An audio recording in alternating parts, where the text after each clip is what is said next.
Whisper to the dead. The elders always warned us. Never whisper to the dead, because not everything lying inside a coffin is peacefully asleep. The year was 2019. In a remote village deep in the province of Quezon stood an old wooden house patched together with rusted sheets of tin. Every night, the darkness around it seemed heavier than anywhere else, as though the shadows themselves refused to leave. Inside that house lay the body of Mang Isko. He was 76 years old, a quiet man, a respected herbal healer, man who had spent most of his life helping others without asking for payment. Everyone in the village loved him, but there was one thing no one could explain. Just hours before he died, Mang Isko repeatedly grabbed his son Lando by the arm and whispered the same warning. "Don't ever let anyone whisper into my ear." They dismissed it as the confused ramblings of a dying old man. They had no idea it was a warning. Around 11 o'clock that night, the wake had grown quiet. Most of the visitors had already gone home. Some relatives slept on bamboo benches. Others played cards outside beneath a flickering light bulb. The only sounds inside the house were the steady ticking of an old wall clock and the soft crackling of candle flames. Tick, tock, tick, tock. 17-year-old Marco sat beside his grandfather's coffin. His father had stepped out to buy coffee from the nearby store. "Watch your grandfather for a while," Lando had said. Marco simply nodded. Now he was alone. His eyes wandered toward Mang Isko's peaceful face. Something felt wrong. His grandfather didn't look dead. His skin still had color. His lips weren't pale. For one terrifying moment, Marco thought he saw the old man's chest rise ever so slightly. He quickly shook his head. No, that's impossible. Suddenly, bang! The window slammed violently against its frame. Marco jumped to his feet. There was no wind. The trees outside were completely still. A few minutes later, the front door slowly creaked open. An elderly woman entered. No one had seen her arrive. She wore an old black dress. Her long white hair flowed down her back. Marco had never seen her before. She didn't greet anyone. She didn't sign the guest book.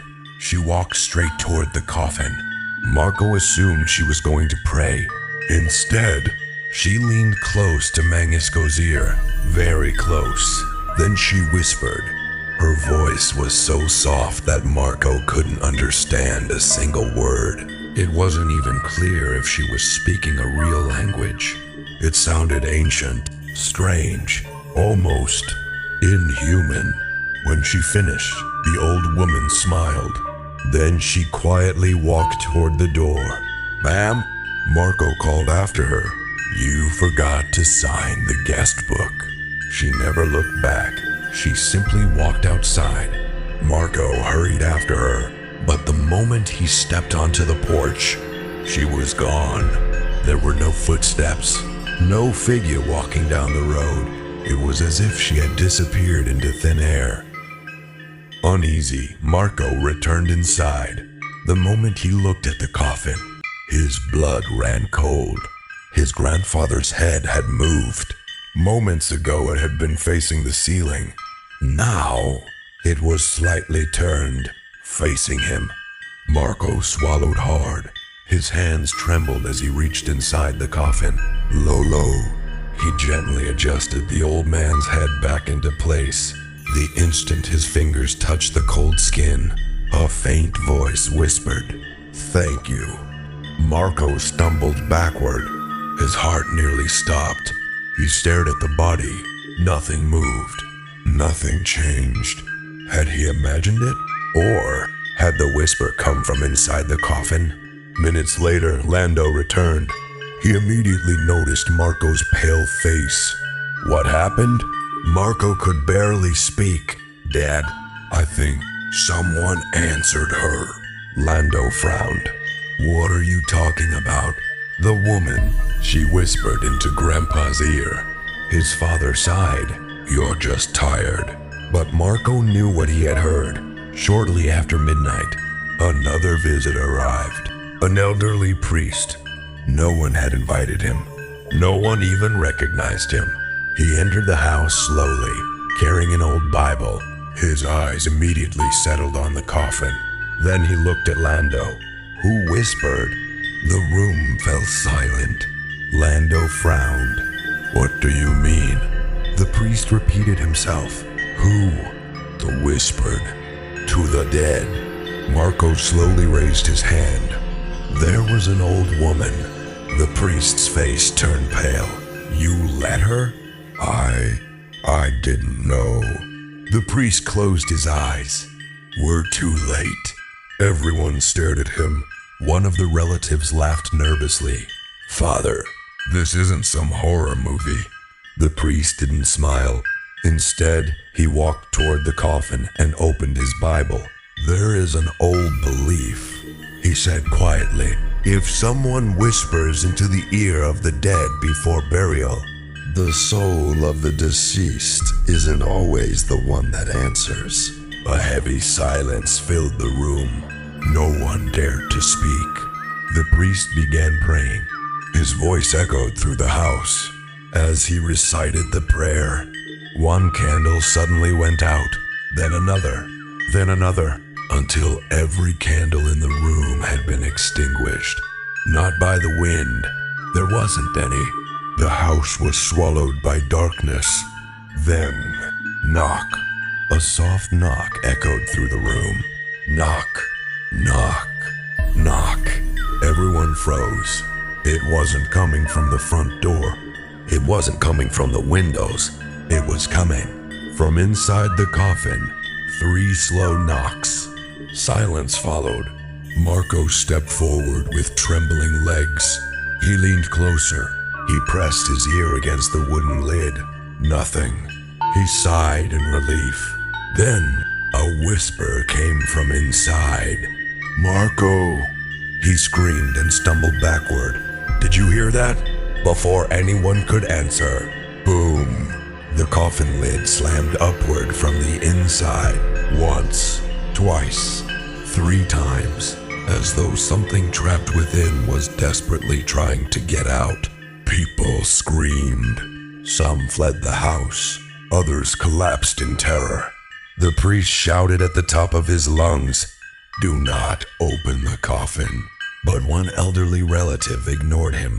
What if he's still alive? Without waiting for permission, the man grabbed the lid. Slowly, he opened it. Everyone held their breath.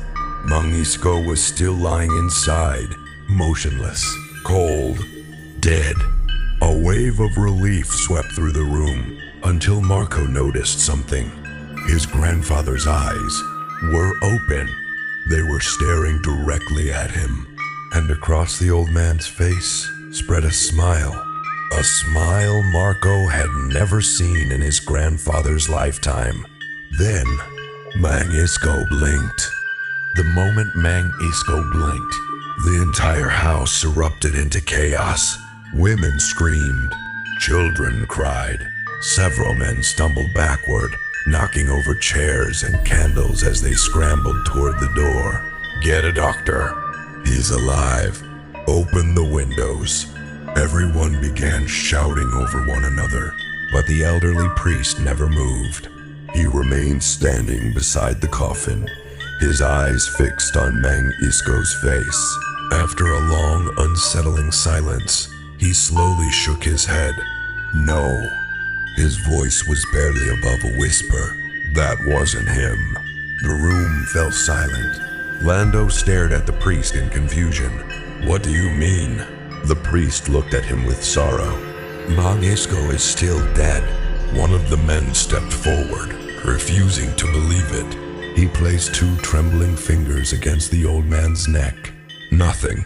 No pulse. Another relative held a small mirror beneath Mangisco's nose.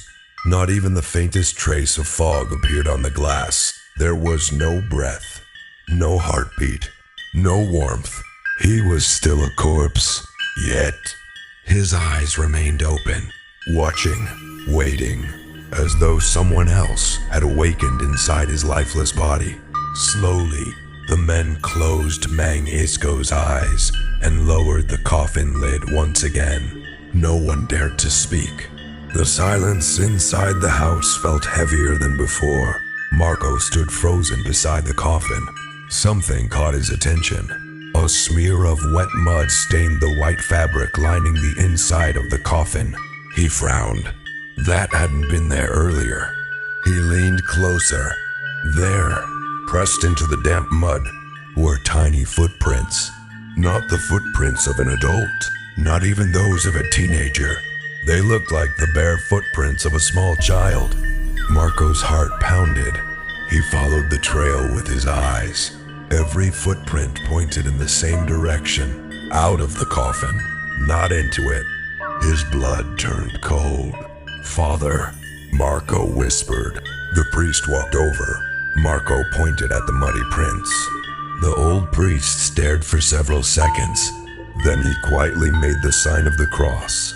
"They've begun to walk." "What do you mean?" The priest didn't answer. Instead, he closed the coffin once more. This time, he tied a rosary tightly around the handle. His hands trembled. Around 2 o'clock in the morning, only Marco and his Aunt Cora remained awake. Neither of them spoke.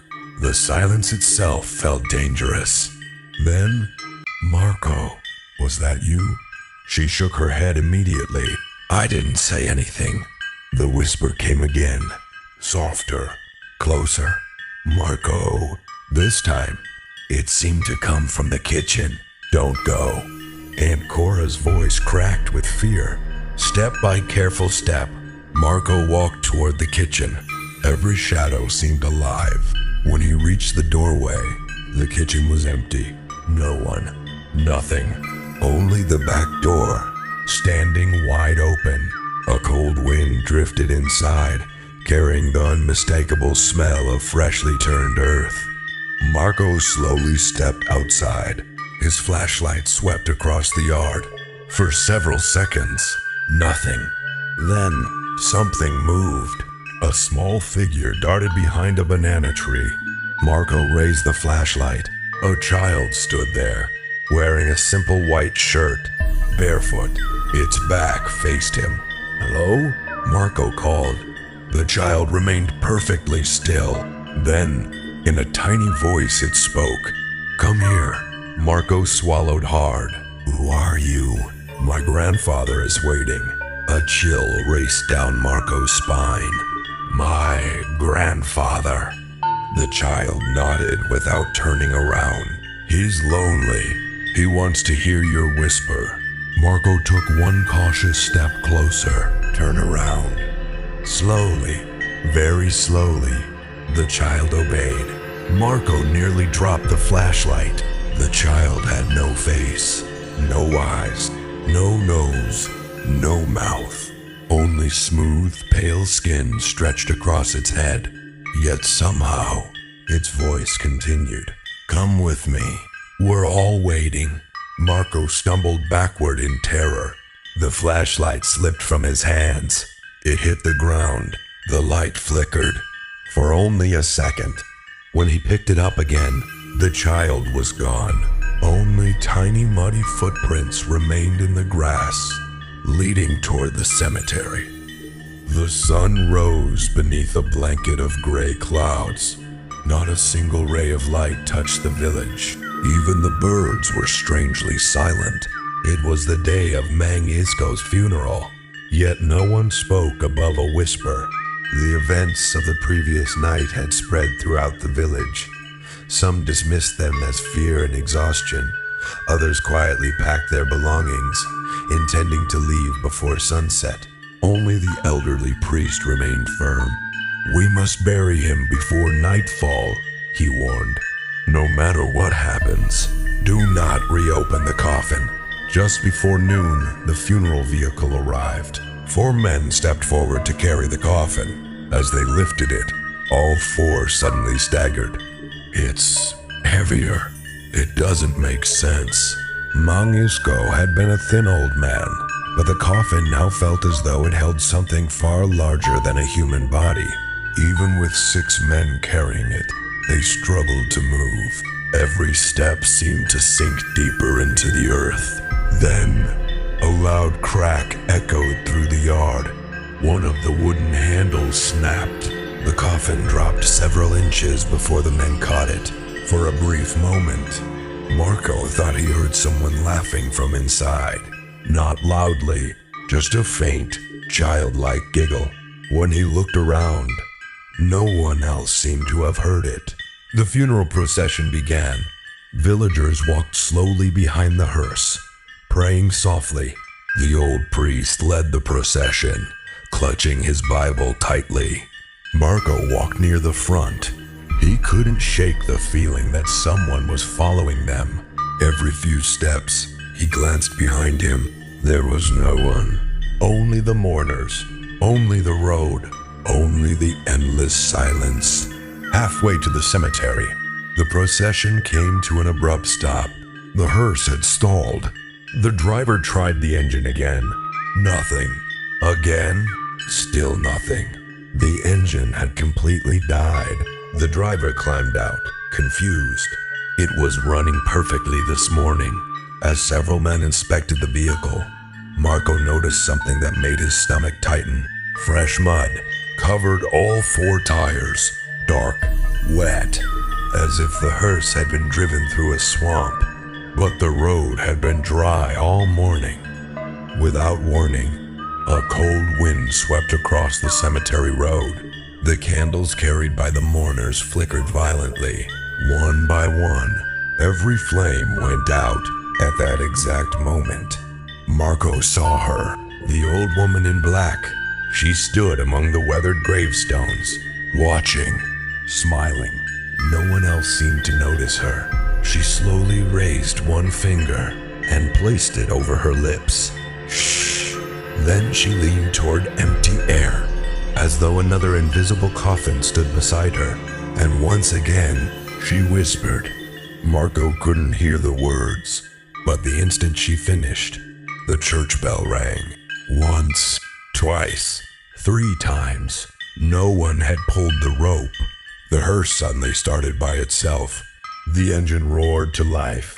The procession continued, but Marco kept looking toward the place where the woman had been standing. She was gone. Only the swaying grass remained. When they reached the cemetery, the sky had turned almost black. The priest began the final prayers. His voice trembled. We return this body to the earth. Before he could finish, someone began crying. Not among the mourners. The crying came from somewhere beneath the ground. Soft, like a child. Several people looked around in confusion. The crying grew louder. Then, it stopped. Instantly, as if whoever had been weeping suddenly realized they were being listened to. Hurry! The priest's voice became urgent. Lower the coffin. The ropes tightened. Slowly, Mangisco's coffin descended into the grave. Marco watched until it disappeared into the darkness below. The first shovel of soil struck the wooden lid. Thud. Then another. And another. Soon the grave was completely covered. The mourners quietly began leaving. Most believed the nightmare had finally ended. They were wrong. That night, Marco couldn't sleep. Every time he closed his eyes, he saw the faceless child. He saw the muddy footprints. He heard the whisper inside the coffin. At exactly 3 o'clock in the morning, he woke suddenly. Silence. Then, knock. A soft knock. Knock. Another. Knock. A third. Marco held his breath. It wasn't coming from the bedroom door. It wasn't coming from the window. It was coming from beneath his bed. His entire body froze. The knocking stopped. For several long seconds, nothing happened. Then, very slowly, a muddy hand slid out from under the bed. Its fingers were unnaturally long. Its nails were cracked and black. Wet earth dripped onto the floor. The hand slowly opened, as if reaching for him. Then a familiar voice whispered from the darkness below. "Marco." It sounded like Mang Isco, but deeper, older. "Wrong. Your whisper. It's your turn now." The hand curled one finger, beckoning him to come closer. And beneath the bed, something smiled in the darkness. Marco could not move. The muddy hand remained stretched out from beneath the bed.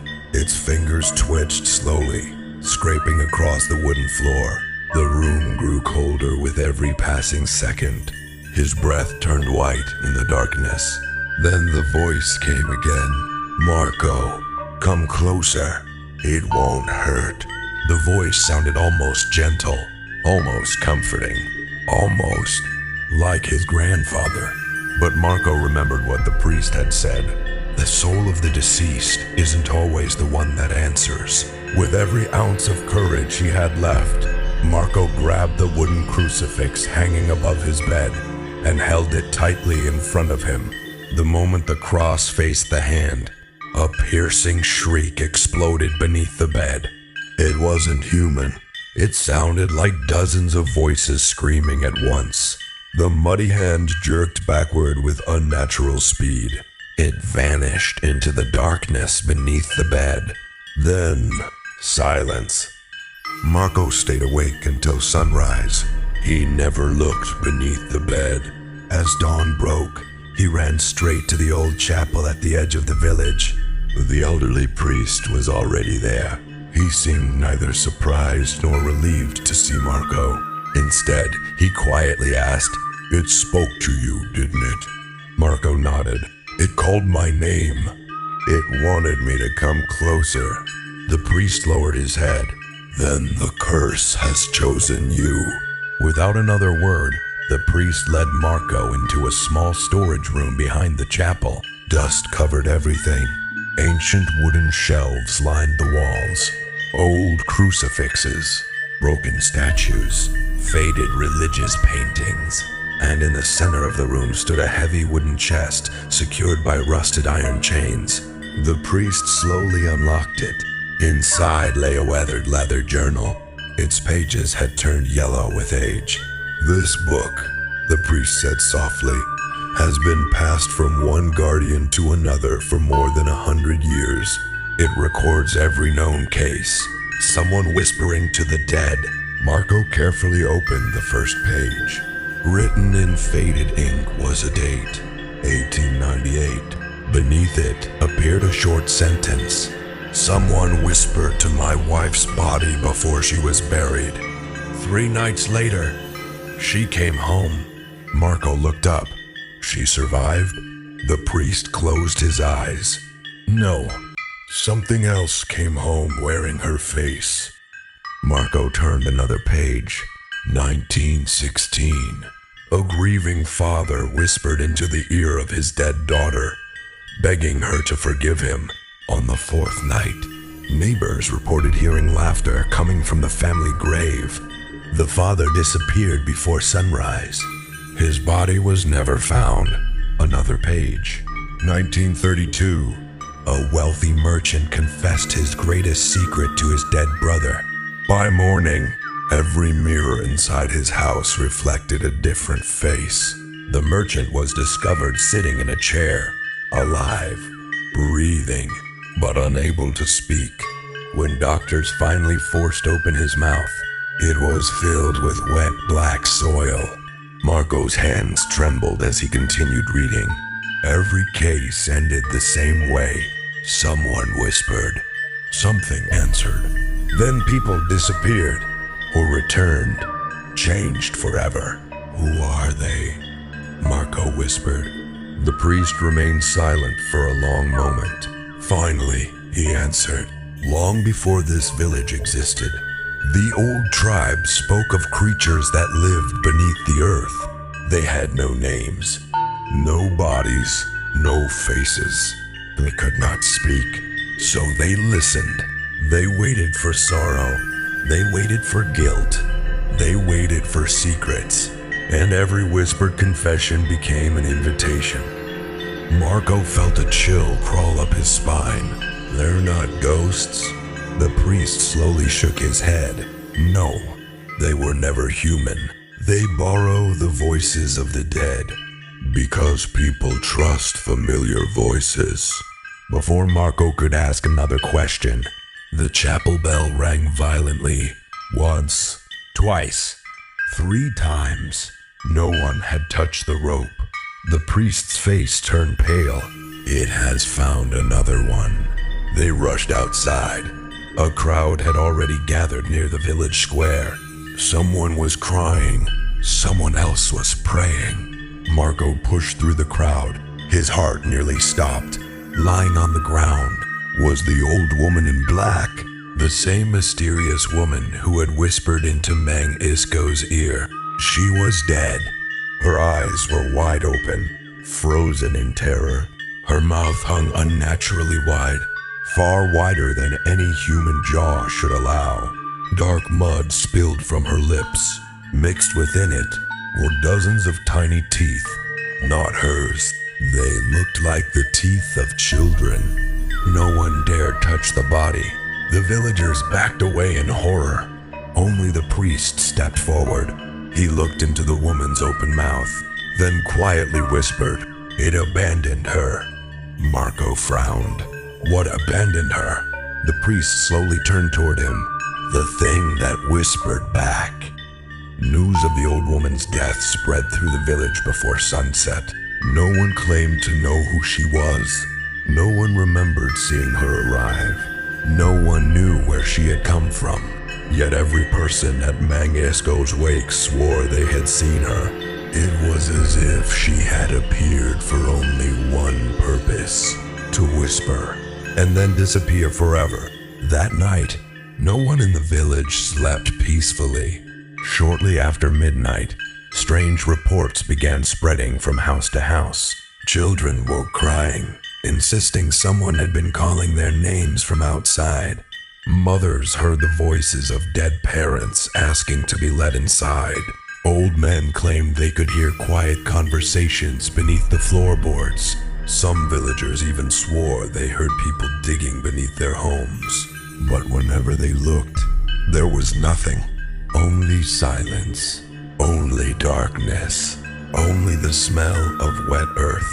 The priest gathered everyone inside the chapel before sunset the following day. His voice echoed through the frightened crowd. Whatever you hear tonight, do not answer.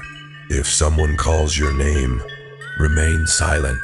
If a familiar voice asks you to open the door, do not move. And above all, he looked at every face inside the chapel. Never whisper back. Many nodded. Some prayed.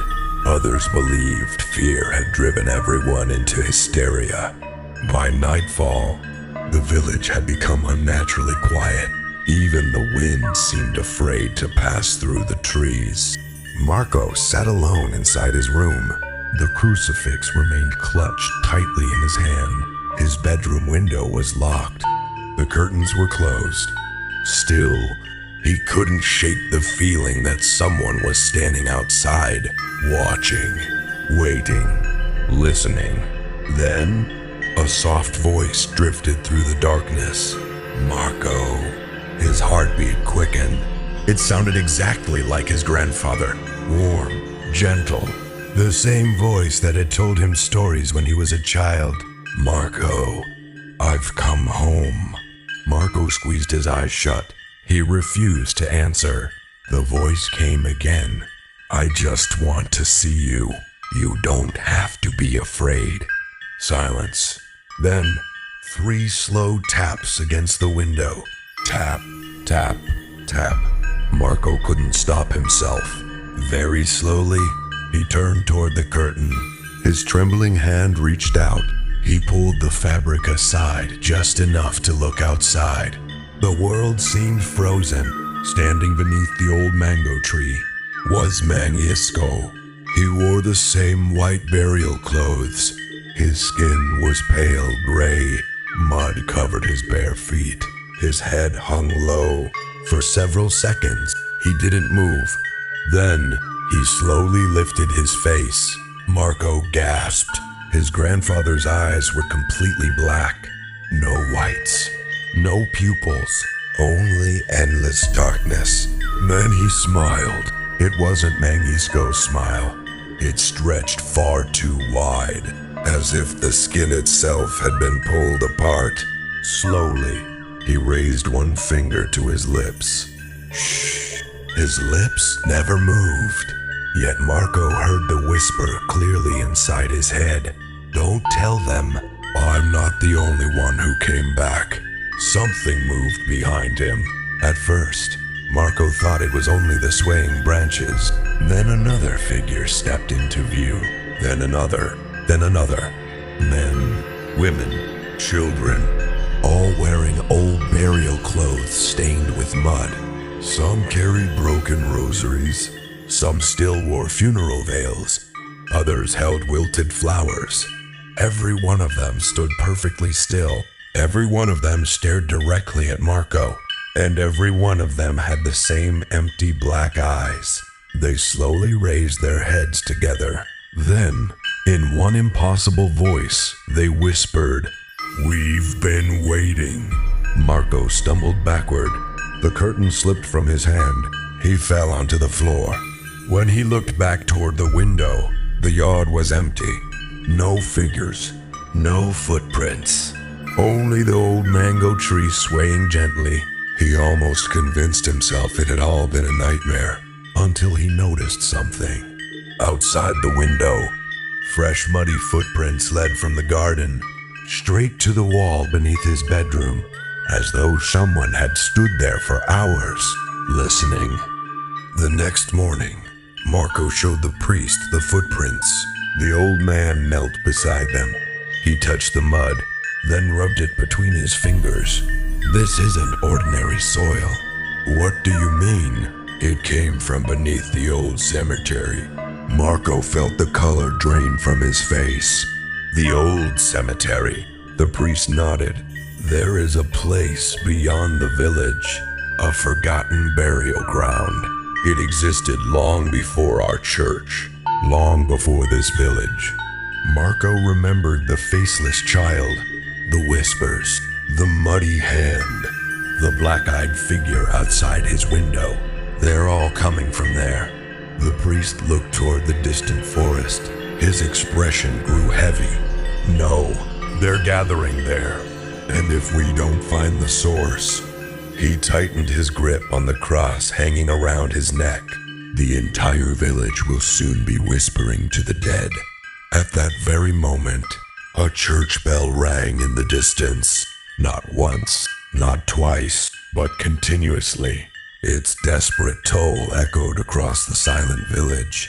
The priest slowly looked toward the cemetery. "They've started digging." Marco frowned. "Who's digging?" The priest answered without taking his eyes off the horizon. "The dead." The church bell continued ringing, slow, heavy, relentless. Each toll echoed across the village like the heartbeat of something buried deep beneath the earth. No one touched the rope, yet the bell refused to stop.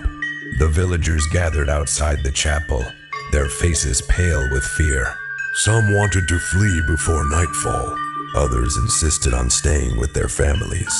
No one knew what was right anymore. The priest stepped onto the chapel stairs. His voice was calm, but his eyes revealed the truth. If we do nothing, there may be no village left to save. Before sunrise the next morning, a small group prepared to leave.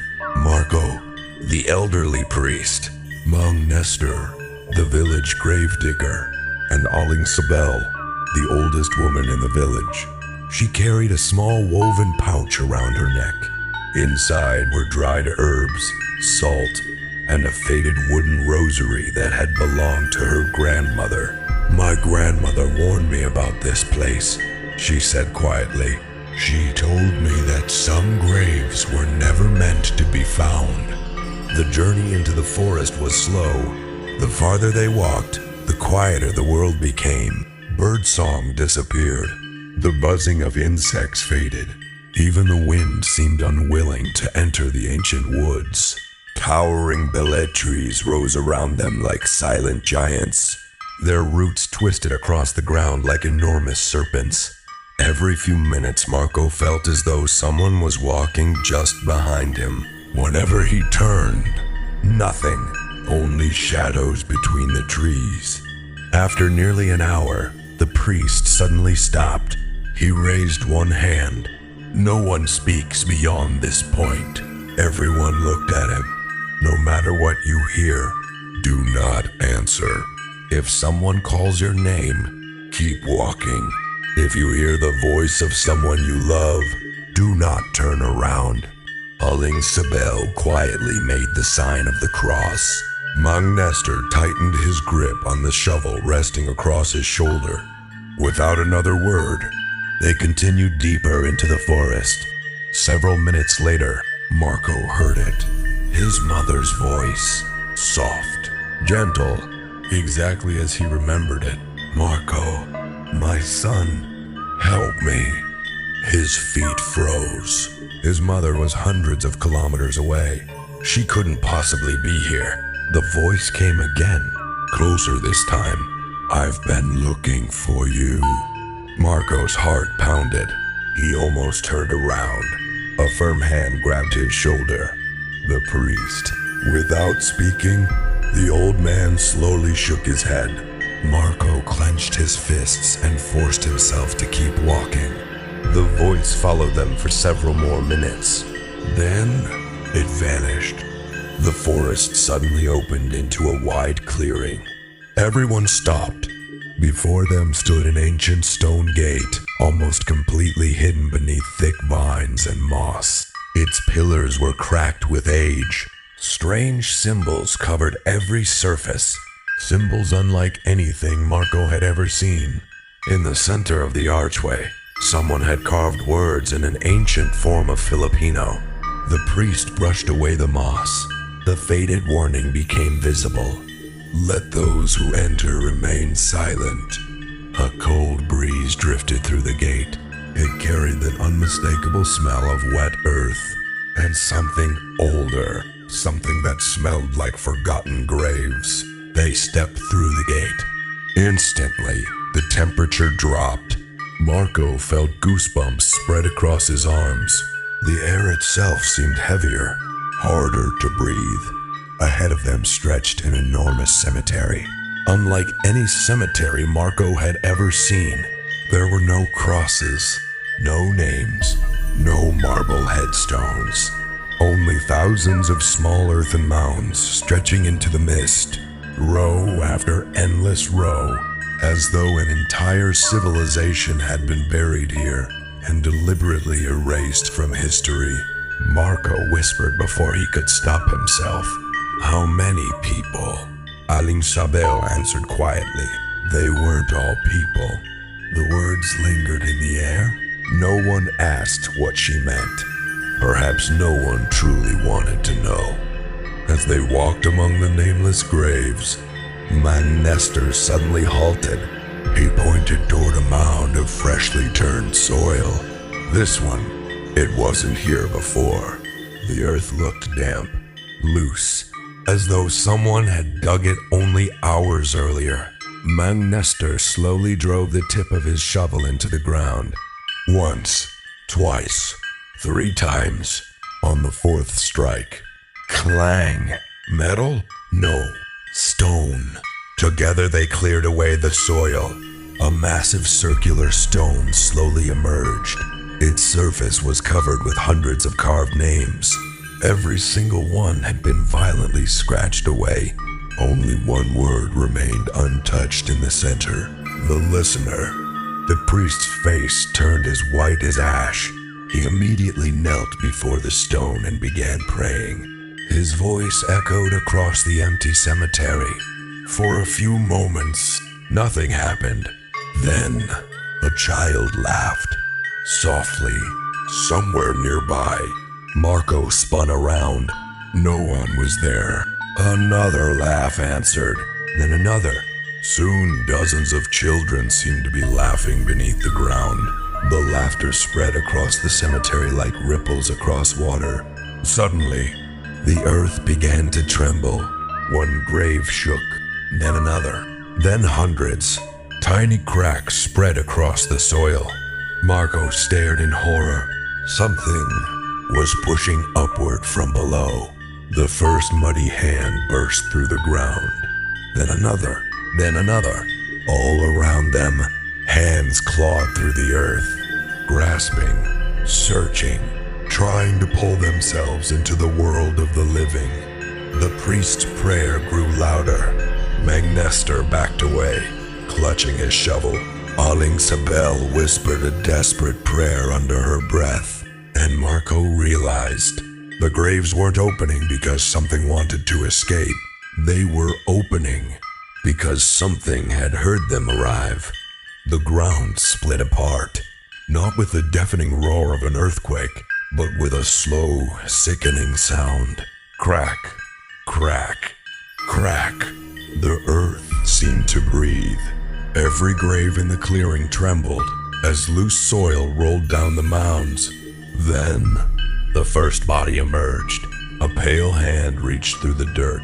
Another followed. Slowly, painfully, a figure pulled itself out of the grave.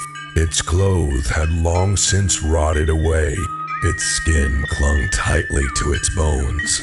Dark mud dripped from every movement. Yet its eyes were wide open, watching, listening. It stood in complete silence. Then another grave opened. Another corpse climbed out. Then another and another. Within moments, dozens of figures surrounded the group. None of them attacked. None of them spoke. They simply stood there, smiling. Marco took a shaky step backward. His foot struck one of the ancient grave mounds. The corpse nearest to him slowly turned its head. Its neck twisted far beyond what any living person could survive. A dry crack echoed through the cemetery. The corpse smiled wider. Then, without moving its lips, it spoke. "We've waited." Its voice didn't come from its mouth. It came from everywhere. From beneath the earth. From the trees. From inside Marco's own mind. "We've waited for someone who still carries a secret." Every corpse repeated the words perfectly, in the same tone, in the same rhythm, as though they all shared one voice. The priest raised his crucifix. "In the name of God." Before he could finish the prayer, every corpse tilted its head at the exact same angle. Then they whispered together, "We remember older names." A violent gust of freezing wind swept through the cemetery. The candles in the priest's lantern went out. Darkness swallowed the clearing. Only the pale faces of the dead remained visible. Suddenly, a low humming echoed beneath the ground. It grew louder, deeper, until the entire cemetery vibrated. The circular stone marked the listener began to crack. Thin black lines spread across its surface. The scratches over the ancient names slowly disappeared, as though unseen hands were restoring them. One by one, the forgotten names returned. Hundreds, then thousands. The priest stared in horror. They're being remembered. Aling Sabel whispered, "Dear Lord, they're waking up." The stone shattered, not outward, but inward. The darkness beneath it seemed endless. A cold breath escaped from the opening. It smelled of wet earth, old wood, and centuries of decay. Then, a figure slowly rose from the pit. At first, Marco thought it was only a shadow. Then it grew taller and taller, far taller than any human being. Its body was wrapped in what looked like funeral cloth, stained with black mud. Its long white hair drifted as though underwater. Its arms hung almost to the ground. But its face, Marco wished he had never looked. There were no eyes, no nose, no human features. Instead, Its face was covered with countless human ears. Large ears, small ears, old ears, young ears. Hundreds of them. Some moved, some twitched. Some seemed to be listening to voices no one else could hear. At the center of that horrifying face, a single long mouth slowly opened. The creature smiled. At last, its voice echoed from every direction. You came willingly. Marco's knees nearly gave way. The listener. The creature inclined its head. I have been called many names, but none of them matter. What matters, it leaned closer, is what people cannot bear to keep inside. The ears covering its face trembled all at once. I hear every confession, every regret, every whispered apology, every lie buried beside the dead. Its smile widened, and each one feeds me. Marco felt the sharp pain explode inside his head. Memories flashed before his eyes. His childhood, his grandfather, the drowning of his young cousin, the guilt he had buried for years. He gasped. The listener laughed softly. You still carry it. The heaviest secrets always survive. Marco clutched his head. Stop. I don't want to remember. You already do. Without warning, the graves surrounding them burst open. More hands reached upward. More bodies emerged. Men, women, children. Some still wore funeral clothing from different centuries. Others wore armor blackened with age. Some held broken rosaries. Others clutched wilted flowers or fragments of old wooden coffins. They formed a circle around Marco.